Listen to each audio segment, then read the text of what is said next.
যখন ঘুরে যেতে পারি তাহলে যাবো না, যাবো না, আমি বসে থাকবো এখানে, কোথাও যাবো না। প্রচুর পা ব্যথা করছে, আর যাওয়ার মতো কোনো শক্তি আর বলে বাবা আমাকে টানো আমাকে।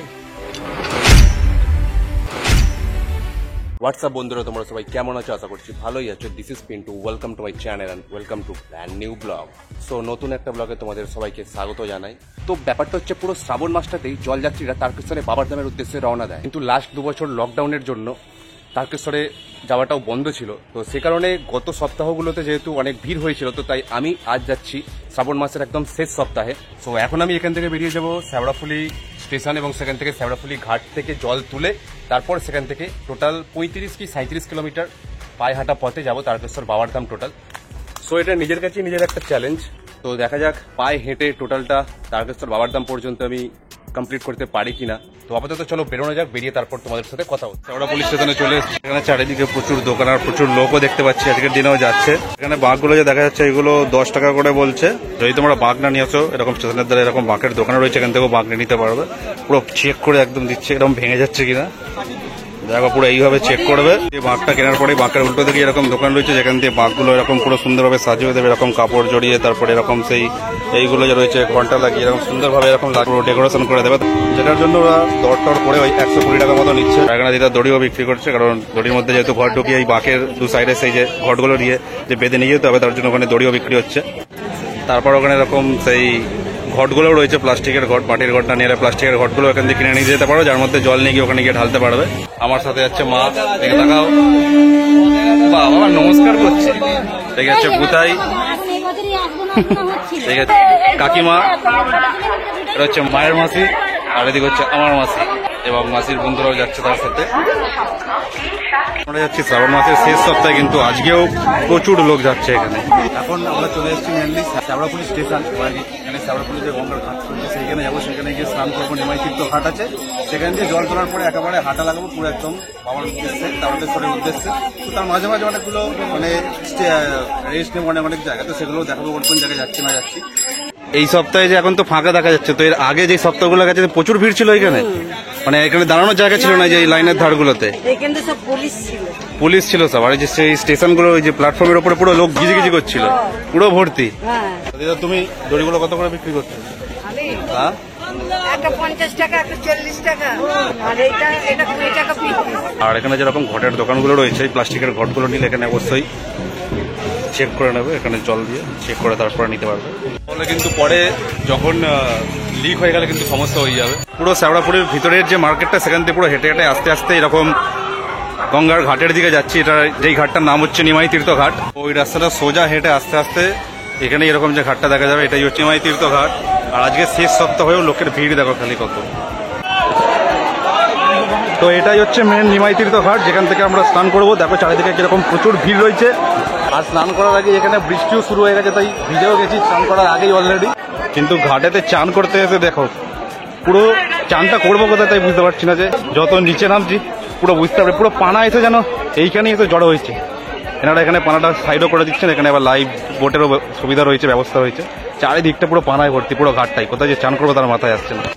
তো ওই যে ঘাটটা রয়েছে, ওই ঘাটটার এদিকেই আর একটা এরকম ঘাট রয়েছে, এখানে একটু তাও পরিষ্কার করা হয়েছে, যেরকম সরিয়ে দিয়েছে এখানে যারা রয়েছে আর কি দায়িত্ব। তো এখানে এই ঘাটটাতেই নাম। এই যেখানে ঘাটটা দেখতে পাচ্ছ, দেখো এখানে ঘাটটা, এখানে মানে পুরো এতটাই সবুজ যে মানে কিছু বোঝাই যাচ্ছে না যে কোন দিক দিয়ে নামবো না নামবো। তাই আমরা ওই পাশের ঘাটটা দিয়ে গিয়ে নামলাম। এখানে অন্য যে ঘাটগুলো রয়েছে আর কি, মানে এর পাশে, এটা তো নিমাই তীর্থ ঘাট মেন ঘাট, এর পাশে যে আরো অন্য যে ঘাটগুলো রয়েছে, যে ঘাটগুলোর সাথে দেখলাম ছোট ছোট ঘাট, ওখানে কিন্তু চান করতে গেলেও পয়সা লাগে। তো এটা হচ্ছে একদম ফ্রি ঘাট। এখানে এসে চান করলে কিন্তু পয়সাই লাগবে না। আর বেশিরভাগ লোক এখানে এসে স্নান করে, আর ঘাটের এই অবস্থা দেখো, এরা পরিষ্কার করে দিচ্ছে বলে তাও আমরা স্নান করতে পারলাম এদিকের ঘাটটা। তো ঘাট থেকে জল তোলা কমপ্লিট হয়ে গেছে, ঘড়িতে এখন বাজে 7টা। তো এরপরে নেক্সট হল্ট করবো হচ্ছে, মানে রেস্ট নেবো ডাকাতকালী, যেটা সিঙ্গুরে আছে। আমরা আজকে এসেছি লাস্ট সপ্তাহে শ্রাবণ মাসের, কিন্তু তাও এখানে ভিড় দেখো। একটা সিগন্যাল পেরোতে হবে, কিন্তু তাও এখানে মানুষের ভিড় দেখো কত। ওই চারিদিকে বা চুল দেখো খালি কি রং।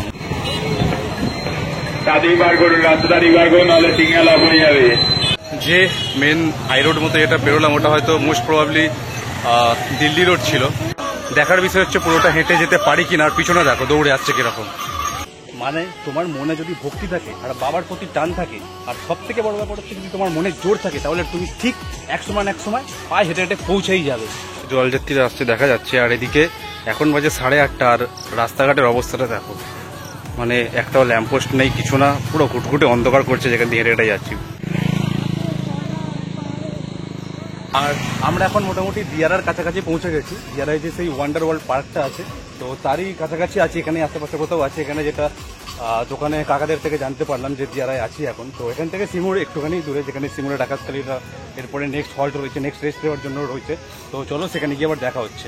রাস্তা দিয়ে যেতে যেতে কিন্তু এরকম প্রচুর দোকানও এখানে দেখতে পাওয়া যাবে, যেখান থেকে তোমরা চাইলে টিফিন করতে পারো, চা বিড়ি সিগারেট স্ন্যাক্স সব কিছু করতে পারবে। এই সাইডে জঙ্গলগুলো খালি দেখো যেখান দিয়ে হেঁটে হেঁটে যাচ্ছি। তো এই যে এখানে দুখানা রাস্তা দেখা যাচ্ছে, একটা ওদিকে আর একটা এদিকে। তো এইদিকে চলে গেলেই ডাকাতকালীর দিকে যাবো আমরা। তো অ্যাট লাস্ট আমরা আমাদের ফার্স্ট ডেস্টিনেশনে পৌঁছে গেছি, যেখানে ফার্স্ট রেস্ট নেওয়ার জায়গা, ফার্স্ট যেটা হল্ট আর কি। তো সেখানে পৌঁছে গেছি। তো আরো সবাই আসুক, আমি আর বুতাই অলরেডি পৌঁছে গেছি, আমি আর আমার বন্ধু যেটা রয়েছে অলরেডি সবার আগে পৌঁছে গেছি। তো বাবা মা মাত্র এখন আসা বাকি রয়েছে, তো ওরা এলে এখানে একটু রেস্ট নিয়ে একটু কিছু টিফিন করে একটু আবার বেরোবো। তো অ্যাট লাস্ট হাঁটতে হাঁটতে ডাকাতকালী মন্দিরে আমরা পৌঁছে গেছি। এই হচ্ছে ডাকাতকালী মন্দিরের মেন গেট, আর মন্দিরের ভিতরে ভিড় দেখো শুধু। তো এই মন্দিরের ভিতরে আমরা প্রবেশ করছি। এই হচ্ছে ডাকাতকালী মা।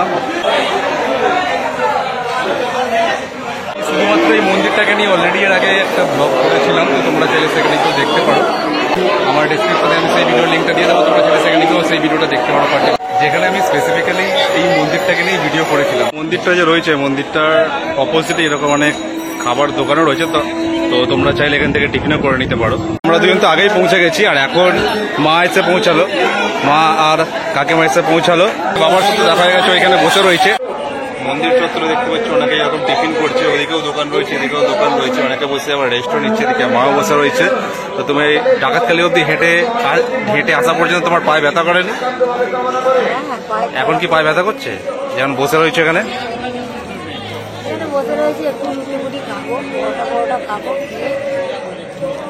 আচ্ছা, এখানে খাওয়া দাওয়া করে তারপরে আবার বেরোবে এখান থেকে। এখানে নেক্সট ডেস্টিনেশন কোথায়? কাশী বিশ্বনাথ, মানে মালিয়া, আবার সেখানে গিয়ে, আচ্ছা ওই তো মানে মালিয়ায় কাশী বিশ্বনাথ, আবার সেখানে গিয়ে তারপরে আবার নেক্সট রেস্ট নেওয়ার জায়গা। শ্যাওড়াফুলি থেকে জল তুলে আমরা বেরিয়েছিলাম ঠিক 7টার সময়, আর এখন ডাকাতকালীতে পৌঁছেছি। এখন বাজে পুরোপুরি ওই মোটামুটি 9:30 নাগাদ পৌঁছলাম, মানে 2.5 ঘন্টা আসতে লাগলো শ্যাওড়াফুলি থেকে ডাকাতকালী মন্দির সিমু। এরপর এখান থেকে আবার যাবো মালিয়া, মানে যেটা কাশী বিশ্বনাথ রয়েছে আর কি। ডাকাতকালী মন্দিরের মাকেও জল ঢালা এবং পুজো দেওয়া কমপ্লিট হয়ে গেল। ডাকাতকালী থেকে টিফিন করে বেরিয়ে গেছি। তো এখান থেকে এবার নেক্সট হল্ট হচ্ছে কাশী বিশ্বনাথ। ওই ডাকাতকালী মন্দিরটা যে ছিলাম ওখানে আবার বাথরুমের ব্যবস্থা রয়েছে, ছেলে হোক বা মহিলা হোক যেই আসুক না কেন সেখানে বাথরুমও করতে পারবে। তার মধ্যে আবার বৃষ্টিও পড়ছে, লাইটের দিকে দেখলে বুঝতে পারবে যে টোটাল মানে বৃষ্টি পড়ছে এখন।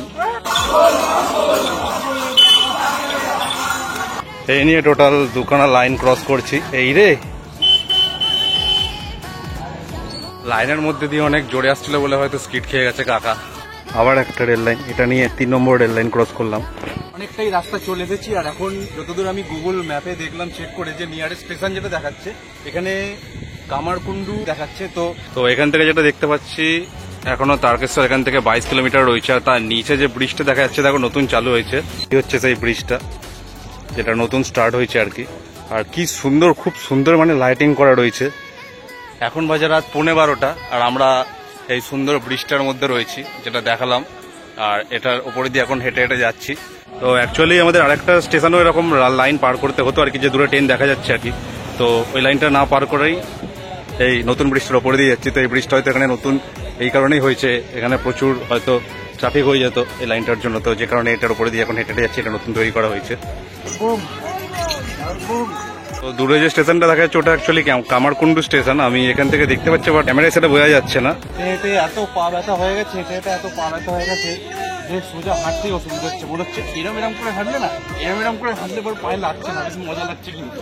তো এটাকে ট্রিক্স দিলাম, এরম করে হাঁটলে তোমাদের লাগবে না পায়ে। মনে হচ্ছে টপে আসার পরে এই যে এরকম ঢালুতে উঠলাম, এবার যে নিচে নামবো যারা মনে হচ্ছে এরকম শুয়ে গড়িয়ে তারকেশ্বর চলে যাবে। তাহলে আমার মনে হচ্ছে আমি যাবো না, যদি ওরকম গড়িয়ে যেতে পারি তাহলে যাবো না, আমি বসে থাকবো এখানে, কোথাও যাবো না আমি। দেখো গরমের পথে কিরকম সবাই দৌড়ে দৌড়ে যাচ্ছে, এরকম যদি আমি গড়িয়ে চলে যেতে পারতাম। এখন বাজে রাত 12টা, আর চারিদিকের পরিবেশটা দেখো কিরকম ঘুটঘুটে অন্ধকার। আবার ঝিঝি পোকার ডাকও শোনা যাচ্ছে। এদিকে পুরো জঙ্গল মতো রয়েছে। এখানে যেতে যেতে আবার একটা লাইন ক্রস করতে হচ্ছে। তারপর যেতে যেতে চাইলে এরকম রাস্তার ধারে বসে রেস্টও নিতে পারো। আর যারা হেঁটে হেঁটে যেতে পারবে না তাদের জন্য এরকম মানে ভ্যানও রয়েছে, মানে টোটোর মধ্যে এরকম ভ্যান ভাড়া করেও তোমরা যেতে পারো। মানে যারা যারা হাঁটতে পারবে না আর কি, তারা ওই ভ্যান চেপেও যেতে পারে আর কি। আর একটা জিনিস কি বলতো, এই গানটা পুরো সব জায়গায় বাজছে, হারে হারে শম্ভু শিব শম্ভু। আর মানে যারা যাচ্ছে, যারা একটা জিনিস দেখছে, যারা মানে হেঁটে হেঁটে যাদের পা ব্যথা হয়ে যাচ্ছে আর কি, তারাও সাথে সাথে তাদের ফোনে এই গানটা চালিয়ে নিচ্ছে। আর এই গানটা শোনার পরে একটা আলাদাই জোশ এসে যাচ্ছে এবং মনে হচ্ছে আবার যেন দৌড়েই চলে যাবো। এদের এরকম পায়ে লেগে গেলে এরকম মানে সেবার জন্য এরকম ওষুধ নিয়েও বসে আছে। তো ওর অলরেডি অ্যাকচুয়ালি মানে পায়ে কি লাগছে বলে এখানে লাল ওষুধও লাগিয়ে নিয়েছে পায়ে। এখনো হেঁটে হেঁটে ওই যে দূরে দেখা যাচ্ছে লাইটগুলো জ্বলছে, টিপ টিপ করে কিরকম ডুবডুব করছে। তো পুরো অতটা মানে হেঁটে যেতে হবে দেখতে, এখান থেকে ওইটুকু হলেও থেকে এখনো যেতে প্রায় 30 থেকে 45 মিনিট সময় লাগবে। তো আপাতত সামনে আবার একটা রেলগেট দেখতে পাচ্ছি। আর সিকিউরিটি গার্ডের জন্য পুলিশের ডিউটিও দেখছি হোল নাইট রয়েছে। তো এই নিয়ে এটা ক নম্বর রেলগেট পার করছি ভুলে গেছি, মনে নেই আমার। আর হয়তো 4 নম্বর বা 5 নম্বর হবে। রেলগেটটা পেরিয়ে আবার গুটগুটে অন্ধকার, যদি এখন রাত 1:30 বাজে।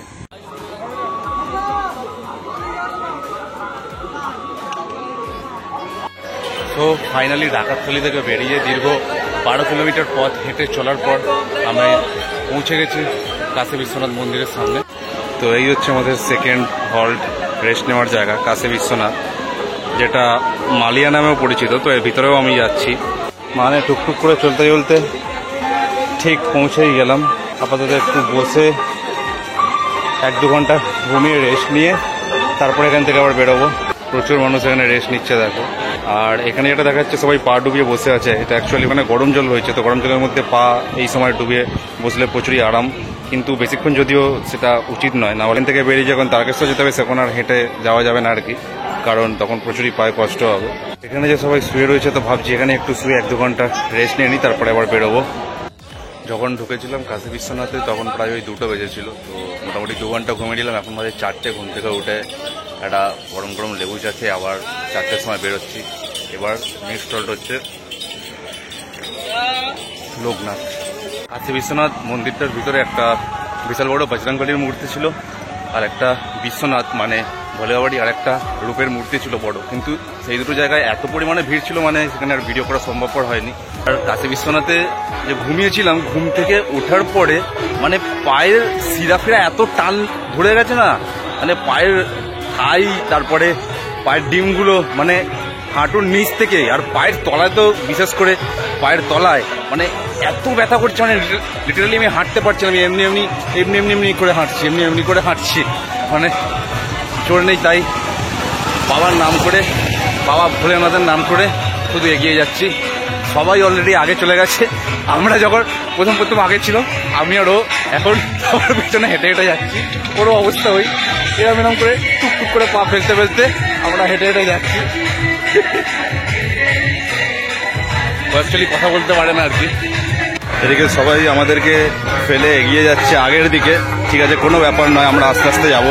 আকাশের দিকে দেখলেও বুঝতে পারবে যে প্রায় মানে ভোর হয়ে এসছে আর কি, ভোর হয়ে গেছে অ্যাকচুয়ালি। এখানে যে স্থানীয় যে লোকেরা রয়েছে তারা অলরেডি কাজে যাওয়া শুরু করে দিয়েছে, চাষবাস করতে বা যাই কাজই হোক না কেন। আকাশে হালকা মেঘও করে আছে, মাঝে মাঝে ঝিরিঝিরি বৃষ্টিও হচ্ছে, আর এদিকে ঝড় দেওয়ার মতো হাওয়াও দিচ্ছে।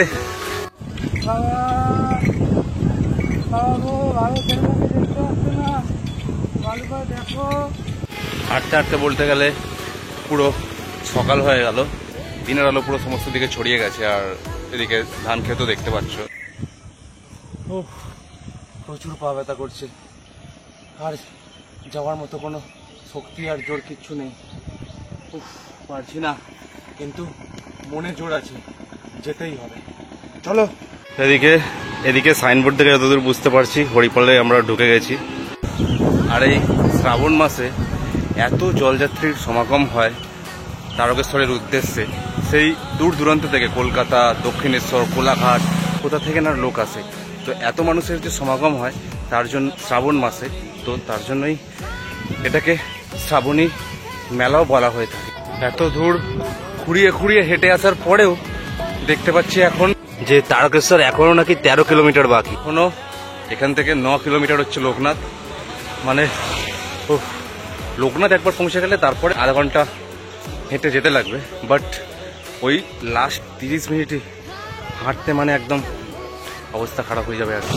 মানে এরকমই হয় যত তারকেশ্বর বাবার ধাম, মানে যত তুমি সামনাসামনি চলে যাবে তোমার পা যেন আরোই তত চলতেই চাইবে না। যেখানে ওই 13 কিলোমিটার তারকেশ্বর যে মাইলস্টোনটা দেখলাম সেখান থেকে এখন 4 কিলোমিটার মাত্র হেঁটে এসেছি টুকটুক করে। কি সুন্দর কিউট ঘরটা দেখো, পুরো সেই ছোটবেলায় আঁকার সময় যেরকম সেই বাড়ি আঁকতাম অনেকটা সেই রকম গ্রামের বাড়ির মতো।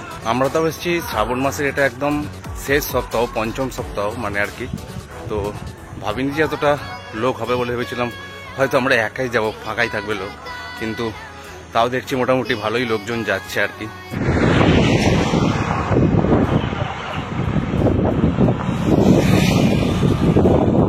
কি ভাবছো এরকম ভাবে হাঁটছি বলে আমি যেতে পারবো না, পৌঁছাতে পারবো না? আমার মধ্যে এখানে যতজন আছে না সবাই এইভাবেই হাঁটছে, আর আমি সেই পৌঁছেই ছাড়বো, পৌঁছেই দেখাবো আমি। দেখো বলে বাবা আমাকে টানো টানো আমাকে, আমি ঠিক যেতে পারবোই, যেতে হবেই আমাকে। চলো নি জগিং করতে করতে যাবো, বা এমনি এমনি করতে করতে যাবো, এমনি এমনি করতে করতে যাবো, তুমি যাও ঠিক। হাঁটতে হাঁটতে দেখছি এখনো তারকেশ্বর 10 কিলোমিটার বাকি। এত পা ব্যথা করছে যে রাস্তাতেই বসে পড়েছি এক জায়গায়। আর 9 কিলোমিটার হচ্ছে তারকেশ্বর, যদিও মাইলস্টোনটা উল্টে পড়ে গেছে। লিটারেলি প্রচুর পায়ে ব্যথা করছে, প্রচুর যন্ত্রণা হচ্ছে, তাই 10-15 মিনিট হেঁটে যাওয়ার পরপরই বসে বসে রেস্ট নিচ্ছি রাস্তার মধ্যে। এদিকে দেখতে গেলে আকাশ কিন্তু পুরো মেঘে মেঘাচ্ছন্ন, আর রীতিমতো এখনো বৃষ্টি পড়ছে, আর রাস্তাটাও ভিজে রয়েছে বলে হেঁটে হেঁটে যেতে তাও অতটা অসুবিধা হচ্ছে না, কারণ যদি রোদ উঠে যায় তাহলে কিন্তু কাঁকড় বেলাটা বেশি করে পায়ের মধ্যে ফোটে। তো ঘুরতে ঘুরতে আমরা নন্দকুটির সামনে চলে এসেছি। এটাও একটা ওই রেস্ট নেওয়ার জায়গায় আর কি, মানে ওই শিবেরই এক একটা মন্দির। তো এখানে ওই টয়লেট বাথরুম টাথরুমের ব্যবস্থা আছে, টিফিন ফিফিনের ব্যবস্থা রয়েছে, মানে ওই চা কফি আর কি, বিস্কিট। নন্দকুটি থেকে মুখ হাত পা ধুয়ে একটু ফ্রেশ হতে একটু যেন জান ফিরে পেলাম, আবার হেঁটে হেঁটে যাচ্ছি। তো ফাইনালি তারকেশ্বর প্রবেশ করে গেলাম। এই হচ্ছে তারকেশ্বরের গেট, ওয়েলকাম টু তারকেশ্বর লেখা। তারকেশ্বর আর 6 কিলোমিটার। তারকেশ্বরের জলযাত্রী তো অনেকেই যাচ্ছে, কেউ পায়ে হেঁটে, কেউ সাইকেলে, কেউ স্কুটিতে, কেউ বাইকে, কেউ গাড়িতে, আবার কেউ যারা হেঁটে যেতে পারছে না তারা সেই মোটর ভ্যানে করে যাচ্ছে।